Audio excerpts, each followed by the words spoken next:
ਜ਼ਿੰਦਗੀ ਮੌਤ ਅੱਲਾਹ ਤਾਲਾ ਦੇ ਹੱਥ 'ਚ ਏ ਤੇ ਇਹਤਿਆਤ ਲਾਜ਼ਮੀ ਹੈ। ਇਹਨੂੰ ਤੁਸੀਂ ਹੁਣ ਡਰਾਈਵਰੀ ਆਖੋ ਦੇ ਜਾਂ ਬੇਵਕੂਫੀ ਆਖੋ ਦੇ।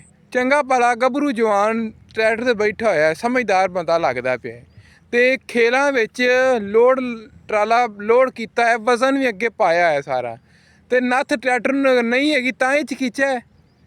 ਇਹਨੂੰ ਬੇਵਕੂਫੀ ਆਖਣ ਦੇ ਅਕਲਮੰਦੀ ਤਾਂ ਨਹੀਂ ਸੀ ਆਂਦੇ। ਹੁਣ ਕੱਲ੍ਹ ਨੂੰ ਬੰਦਾ ਪਛਤਾਵੇ ਕਿ ਆਹ ਕੀ ਹੋ ਗਿਆ ਹੈ।